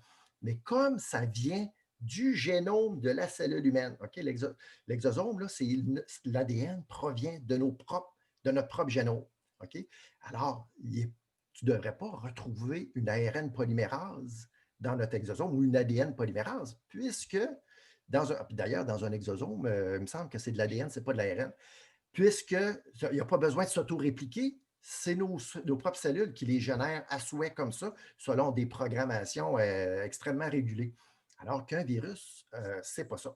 Un virus, lui, ça provient, le matériel génétique du SARS-CoV-2, entre autres, n'est pas inclus dans notre génome. Donc, quand tu séquences ça et que tout le monde arrive à peu de choses près à la même séquence et que ça ne se retrouve pas dans notre génome à nous, ben, c'est clair que l'ADN ne provient pas Pourquoi de tu notre dis cellule. que ce n'est pas dans notre génome? Ben, parce que notre génome il est connu depuis les années 90. Ça s'appelle avec le projet Hugo, hein, je ne sais pas, je pense 30 milliards de bases, 3 milliards de bases, de paires de bases. Le génome, ça a été séquencé plusieurs fois. Maintenant, hein, ça se fait rapidement, séquencer un génome.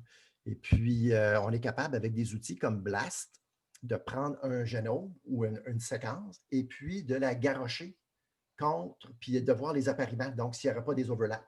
Donc, on est capable de voir que par exemple, si je prends 17 paires de bases, OK, si je prends les sondes de l'OMS, 17 paires de bases, hein, c'est ça qu'ils nous disent, puis que je sac ça sur le génome humain, on va être capable d'amplifier un paquet d'affaires avec le génome humain. Pourquoi? Parce que la répétition de 17 paires de bases sur 3 milliards de paires de bases, c'est fréquent, OK, de retrouver ça. Tu vas retrouver au moins une dizaine d'overlaps de 17 paires de bases. Mais sur un génome de 30 000 paires de bases, c'est très peu fréquent. 17 paires de bases, là, c'est correct, 17 paires de bases. Et idéalement, on aurait dû prendre 24 paires de bases pour éliminer un paquet de faux positifs. 24 paires de Intéressant. bases. Là, Très intéressant. on a pris 17. Donc, ça aurait dû être beaucoup plus long. Surtout que ça ne coûte pas cher, puis ça aurait été facile de le faire. Ils ne l'ont pas fait, ils ont pris 17. Ça encore, ça ouvre la porte à amplifier des choses qu'on ne devrait pas amplifier. Mais alors, imagine si tu prends un génome de 30 000 puis que tu sacs ça contre le 3 milliards, c'est absolument impossible que ça se répète. C'est impossible, impossible, impossible. Je veux dire, même si tu prends sur un génome humain, là, prends 30 paires de bases là, sur un génome humain, puis sac ça, 30 paires de bases, là, choisis au hasard, là, mettons ACGT, là, tape ça au hasard. 15 fois, sac ça sur le génome humain, tu vas en avoir plein. 17 fois, tu vas en avoir un peu moins. 23 fois, encore moins. 24 fois, presque plus. En 30 fois, tu vas avoir zéro. Alors, imagine, avec juste 30 paires de bases, imagine 30 000.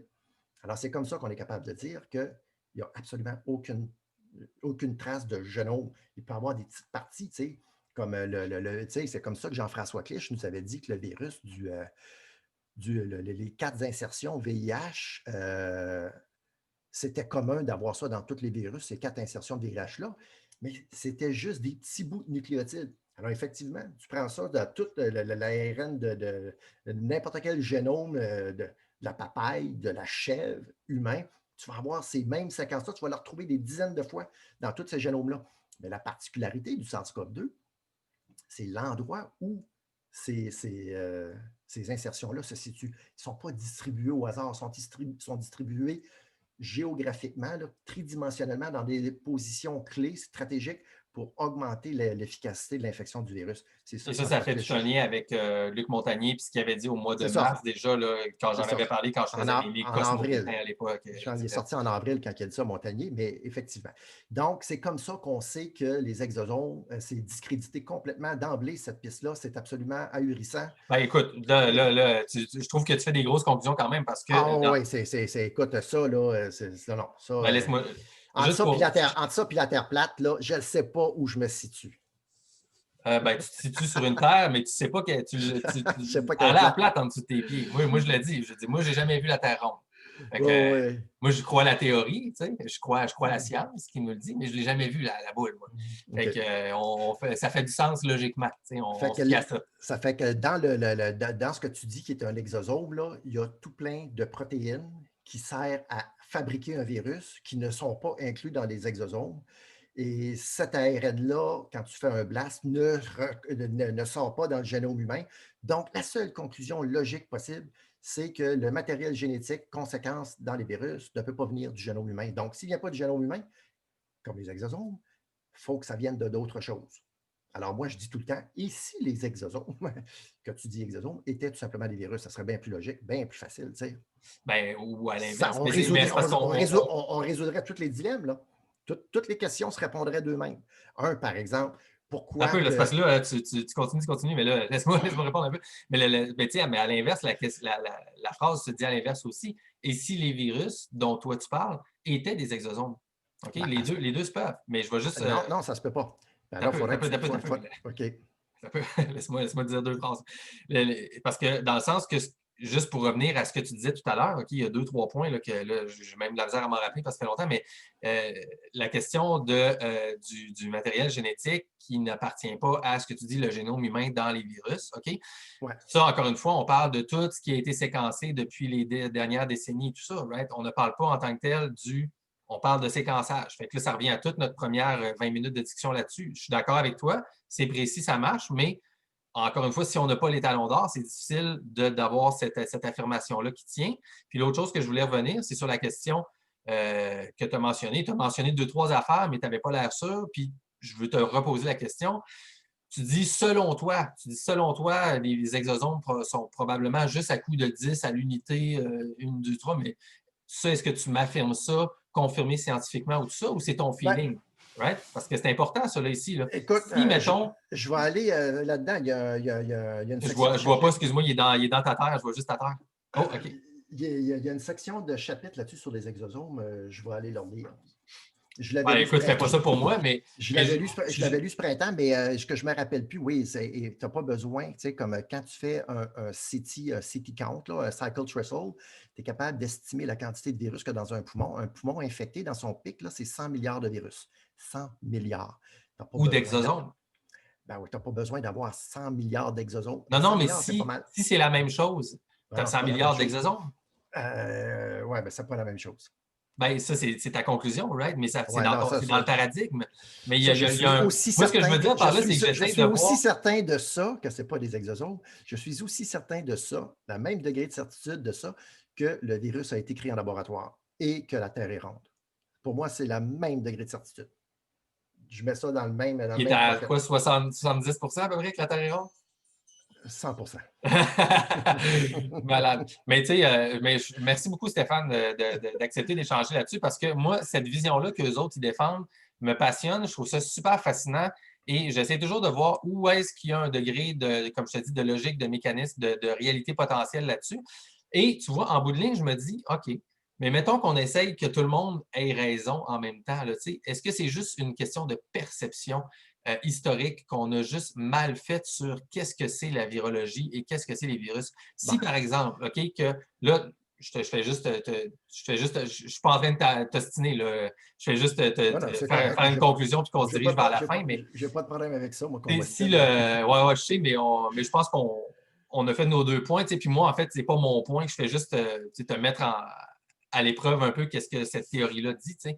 Mais si, par exemple, les virus en tant que tels sont ce qu'on appelle justement, les exosomes sont un mécanisme de communication extracellulaire. Donc, entre les cellules, ben, si on considère que les exosomes peuvent voyager autant, mettons, que ce qu'on appelle des virus communément, ben, les exosomes, en effet, c'est des virus, mais les virus, c'est donc des exosomes. Et tout ça n'est qu'un simple mécanisme de communication extracellulaire. Et c'est pour ça que ça peut passer d'un humain à un autre humain.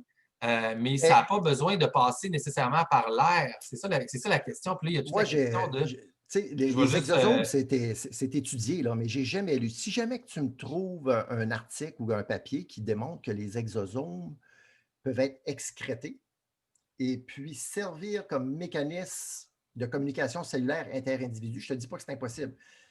Mais puis je ne me suis pas intéressé au sujet comme toi, tu t'y Mais tu intéressé. sais Mais que. si jamais que tu tombes là-dessus, je serais intéressé de voir ça. Est-ce que tu as vu beaucoup, j'imagine que oui, là, toute la question que les virus utilisent les exosomes pour infecter les cellules? Ben, en fait, c'est que les exosomes puis les virus ont ça en commun, c'est ils sont recouverts, pas tous les virus, certains virus, mais comme les virus ARN, ce sont des virus enveloppés. Ils Les sont, rétros, ouais, c'est ça. ils sont enveloppés d'une bicouche lipidique, comme un exosome. Alors, ils partagent la même enveloppe. Alors, c'est une micelle de lipides qui permet de fusionner. En fait, c'est le même type de matériel cellulaire, la membrane cellulaire d'une cellule, est composée exactement de la même chose, à part les protéines virales, de la membrane du virus ou des exosomes, puisque quand mon Dieu, comment je pourrais t'expliquer ça? Quand le virus est ici, donc la cellule est là, puis tu as un petit virus. Quand le virus sort de la cellule, il sort en emportant une partie du manteau de la cellule, une partie de sa couche lipidique, exactement comme un exosome. C'est ça. Donc, ça, c'est le point en commun entre le Mais il y a virus et aussi l'exosome. l'inverse, right? Donc, il y a plusieurs études. Si tu fais juste PubMed ou quelque chose comme ça, tu regardes genre exosome virus euh, system ou mechanism of entry of cell infection. Aussi, depuis 2016 ou même avant 2012, peut-être même, j'ai vu les études qui disent que, à l'inverse aussi, donc les virus donc, utilisent l'enveloppe exosomale et ils vont s'insérer dans les cellules par les exosomes. C'est ça qu'ils disent ici. Ah, ça, c'est OK? bien possible, puisque Exact. Mais c'est ça, encore une fois, c'est la même chose. C'est que là, tout ça est dans le même système ouais, actuel, le même paradigme qui j'achète ça. considère que J'achète ça, oui. on utilise juste le séquençage pour trouver euh, les génomes des virus. Donc, L'autre tout est question, comme. l'autre question à laquelle j'aimerais que tu réfléchisses, c'est comment expliquer si le SARS-CoV-2 est un exosome, donc du matériel génétique qui provient du noyau de nos Je propres ne sais cellules. pas, hein, mais on se questionne. Ouais.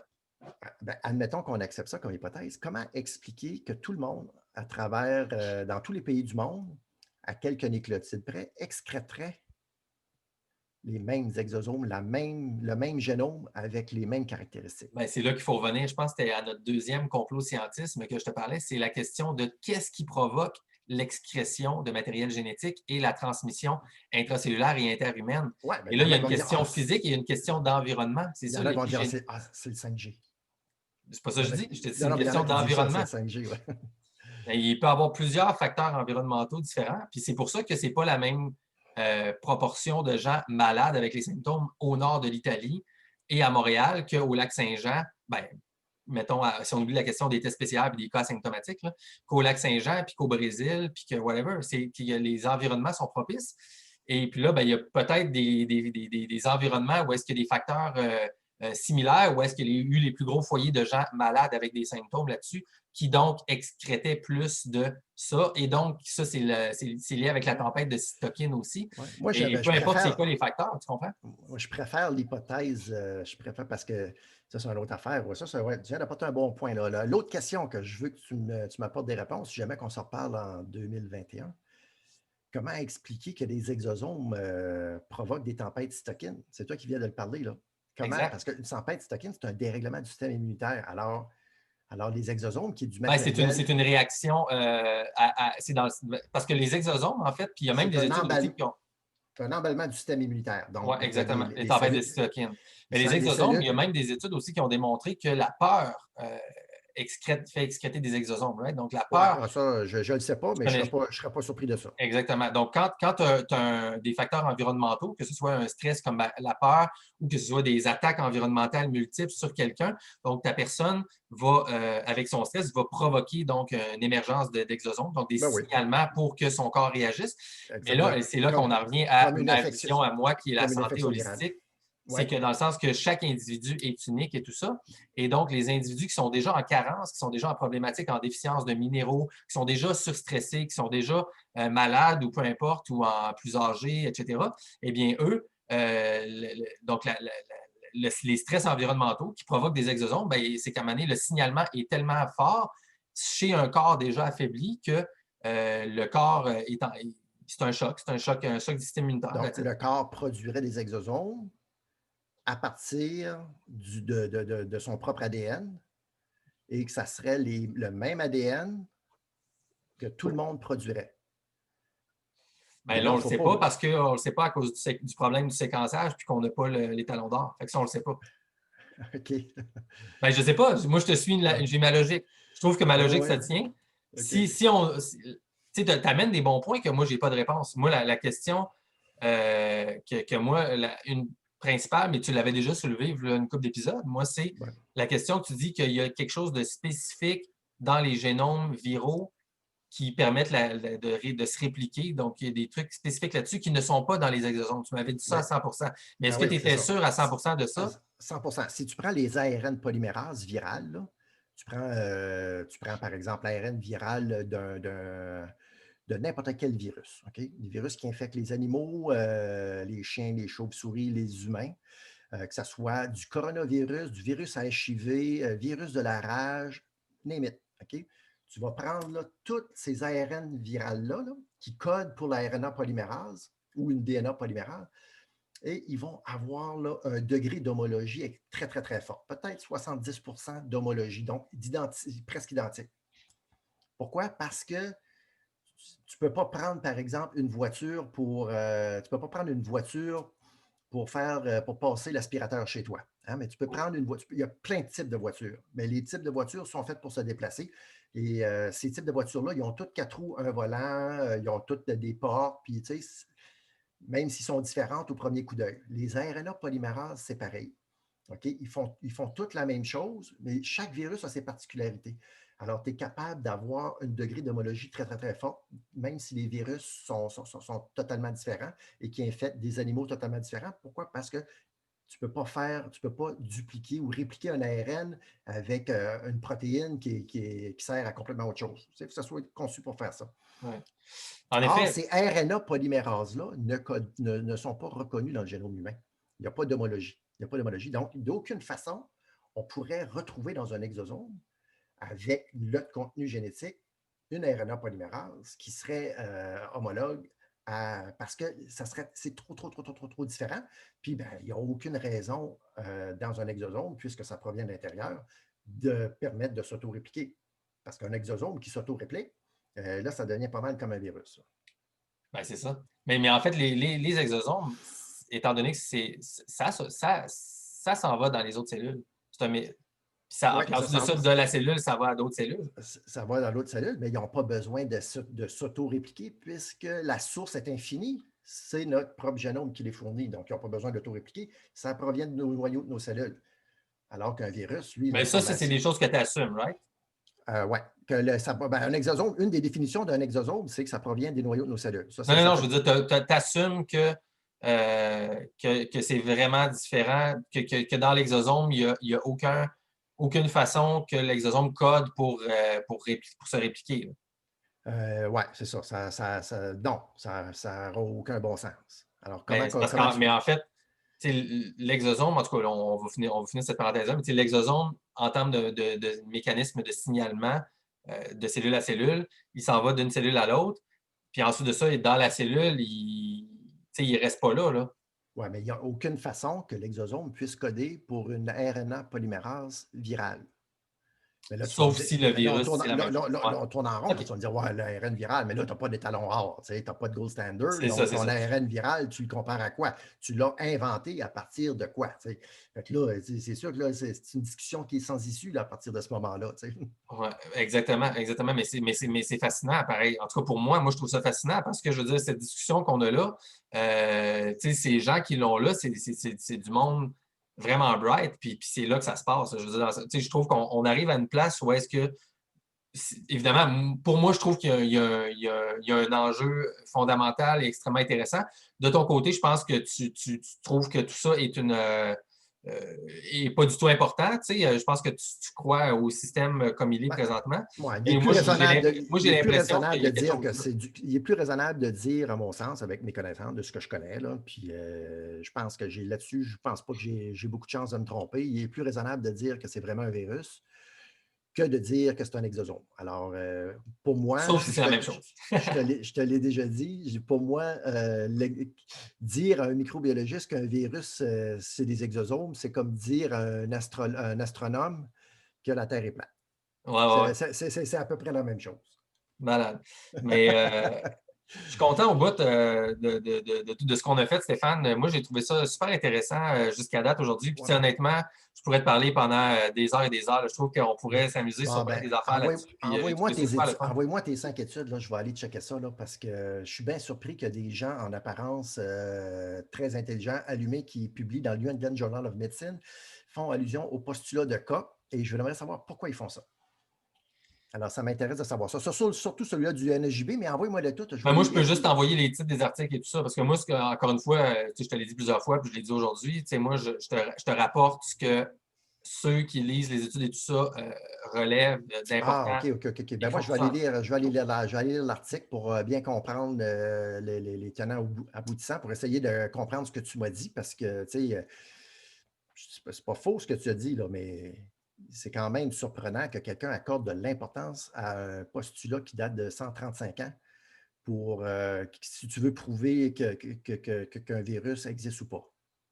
Je comprends que le principe est bon. Ça, je suis d'accord avec toi. C'est un principe qui était excellent, qui est encore excellent aujourd'hui. C'est ça, c'est pour Mais ça. Tu sais, moi, l'idée de la c'est date, encore. tu sais, il n'y C'est- a c'est- personne d'autre qui est arrivé avec un meilleur principe pour prouver la causalité d'un agent infectieux chez des organismes vivants que ça. Je veux dire, qui s'appelle Koch ou qui s'appelle juste la logique.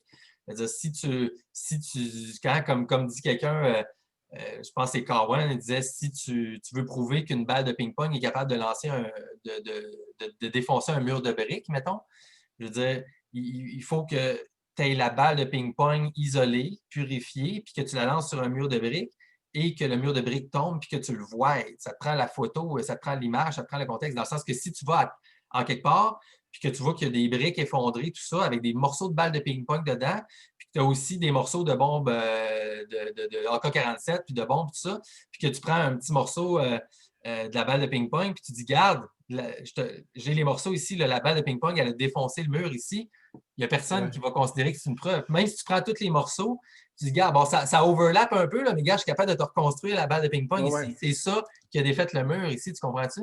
Ça, Ben, c'est moi, pas, c'est pas logique. j'ai un autre exemple que je donne souvent. Ouais. Je m'en vais chez vous, puis je me fais pisser dessus par une moufette. Chris, je sens la moufette. Puis je dis, garde, elle est là, la maudite. Là, regarde, vois-tu, elle a 4 pattes. Elle est noire, elle a une tache blanche, puis elle est en train de creuser pour manger des vers. Puis regarde, puis ça sent la moufette. Elle m'a vraiment pissé dessus. Toi, tu me dis, non, non, c'est impossible. J'ai mis une clôture, les moufettes ne peuvent pas rentrer chez nous. Fait que là, on s'ostine. Puis toi, tu pourrais me dire, ouais, mais écoute, je vais te croire que c'est une moufette, même si ça a les apparences, juste quand j'aurai séquencé, puis que la séquence génétique va me prouver que c'est vraiment une moufette. Mais avant ça, non, ça ne peut pas être une Non, mais moufette tu me dis, elle est là. parce que j'ai mis une clôture, puis une moufette, ben, elle n'a pas de place qu'elle peut passer. Donc, ça ne peut pas être une clôture, ça ne peut pas être une moufette. Non, mais tu me dis, garde, elle est là, la moufette. Je l'ai-tu vu, la moufette? Ah ouais, tu l'as vu. Ben Tu là, l'as si je vu. l'ai vu, j'ai pas de raison de dire que c'est impossible. C'est grave. Ouais, non, mais tu ne peux pas me dire que c'est une moufette parce que tu as mis une clôture. Alors, le virus, c'est à peu près ça. Non, non, mais elle est là, la C'est à peu moufette, je près la ça. vois. Tu as toutes les évidences que c'est. Ben là, ouais, mais là, tu ne le vois pas, le virus, mais là, tu as une séquence génétique du virus, que On tu le l'as, la séquence génétique. Tu as les gens qui sont malades, qui se contaminent, tu as une contagion, puis tout ça, puis tu as la séquence. Alors là, tu me dis, ben là, non, c'est des exosomes. Alors, c'est à peu près la même chose. C'est à peu près la même chose. Ben, où est-ce que je vois une différence, puis je trouve ça important, c'est que mais dans ton exemple, OK, puis c'est drôle, en tout cas, mais, moi, en tout cas, mais tu sais, si tu me montres la moufette à l'intérieur de mon truc, à l'intérieur de ma propre clôture que j'avais construite pour enlever les moufettes, tu me dis, garde, la moufette est là, elle m'a pissé dessus, tu sens la moufette et tout ça, ben j'ai l'image. Fait que je peux Tu pas as dire c'est l'image, tu as impossible, je l'odeur. l'ai. Alors qu'à l'inverse, dans la question du virus, on n'a pas Ben, l'image complète parce qu'il n'aurait pas été purifié, isolé et ben, génomé individuellement. écoute, Fait que tu vois, il y a une différence là. il a été purifié à 99,99 10 000, il existe 10 000 personnes qui l'ont séquencé qui arrivent à peu près à la même affaire, à quelques nucléotides près. Ensuite de ça, tu as la contagion, tu as la contagion d'inter-individus par les micro-gouttelettes, les macro-gouttelettes, tout ça. Tout coïncide, mais ce qui vient foutre un peu le bordel dans tout ça, bon, on sait que les tests PCR, ils sont aléatoires puis ils sont biaisés un peu. Alors, si ce n'était pas de ça, il n'y en aurait plus de problème. Mais c'est les tests qui viennent jeter le doute dans ton esprit, j'ai l'impression, là. Ben, en plus du Mais reste, parce que je trouve que la question des tests, justement, étant donné que les tests n'ont pas été faits justement comparés avec l'étalon d'or, c'est-à-dire que, mettons, pour trouver ton nombre de faux positifs, ton nombre de faux négatifs, il aurait fallu que tu ailles au départ toute ta population, ou est-ce que dans chacune d'elles, tu as, mettons, 100 personnes que tu as isolé le virus, purifié, démontré qu'ils ont les symptômes associés avec la bactérie, puis qu'après ça, tu aies pu le répliquer, puis qu'après ça, tu aies fait ton faux positif, ton test avec tes 100, puis tes tests de ouais, sang ben, faux en fait, c'est négatifs. qu'eux, Là, ils en ont je un. comprends que c'est long. Là. Je comprends que c'est long. Là. Eux, ils en ont un étalon d'or, mais c'est juste qu'il ne correspond pas à ton critère à toi d'étalon or. Ben, ce n'est pas mon critère à moi, c'est le critère du sens commun de tout le monde. C'est Non, ça qui devrait être le vrai non, critère. Ben, non. pas, Le sens commun de tout le monde, c'est un ARN viral de SARS-CoV-2 qui est connu, séquencé, qui correspond à ce qui est accepté de tous, puis ce qui se transmet dans la population. Tu prends cet ARN-là, tu le mets dans le tube, c'est ton contrôle positif, tu mets tes sondes, ça allume, fine, ça allume. Tu mets de l'eau distillée, pas d'ARN, ça n'allume pas, fine, c'est bon. Donc là, en principe, si tout était fait par des gens bienveillants, tu aurais un test qui est valide. Mais je suspecte que ce n'est pas fait par des tests bienveillants. On a discuté, il y a des failles dans ce test-là qui ont été introduits de façon, à mon avis, par incompétence ou par malveillance. Là, je laisserai le soin aux gens de décider. on verra peut-être une réponse à cette question-là en 2021, Stéphane. Hey, honnêtement, merci beaucoup pour ton ouverture encore une fois. Vraiment le fun de pouvoir jaser de tout ça avec toi puis de s'ostiner un peu en tant que moi, totalement inconnaisseur de ces sujets, mais qui s'intéresse à ça. J'espère, mesdames et messieurs, que le traversier vous a amené sur des terres intéressantes pendant les 2 derniers mois à peu près et que vous avez apprécié l'échange avec Stéphane. Écoutez, abonnez-vous à cette chaîne YouTube qui est ma deuxième. En théorie, bientôt, je ne sais pas si ça va être le cas, rendu à la fin de l'année, je devrais être aussi sur Odyssée, mais là, ça fait 3 semaines déjà que mes vidéos sont supposées de se synchroniser. Bref, on Mais verra. tu n'en as pas beaucoup de vidéos. Pourquoi tu ne les uploades pas manuellement? Non, j'en ai 472, je Ah! pense, des vidéos. 472! Ouais, ouais. Wow! OK. 471, 472. Ah, ben oui, je ne pensais pas que tu en avais autant. Ouais, puis bref, vous me suivrez si ça vous intéresse. Stéphane, as-tu un dernier petit mot peut-être pour l'année 2021 à dire à nos auditeurs aussi, et puis Oui, juste quelque chose de basique? Ouais. très court, oui. Espérez le meilleur, préparez vos pires. C'est ton petit côté survivaliste dont on n'a pas parlé, mais j'aime ça là-dessus. Préparez-vous au pire, espérez le meilleur et Ouais. ayez la foi, tiens, pour que le meilleur se réalise. Oh, je vais finir sur une note totalement Spirituel. religieuse pour le fun, avec cette grande conjonction qu'on vient d'avoir et puis ce remaniement planétaire qui est en train d'avoir lieu présentement au niveau tant politique que énergétique. J'ai hâte de voir où est-ce qu'on s'en va avec tout ça. Stéphane, je te laisse sur ta terre. Je te souhaite Merci. une excellente année 2021. J'espère qu'on aura la chance de se reparler dans le futur. C'était vraiment le fun encore une fois. Merci pour tout. Meilleur à toi, meilleur succès pour Média Infocité dans le futur.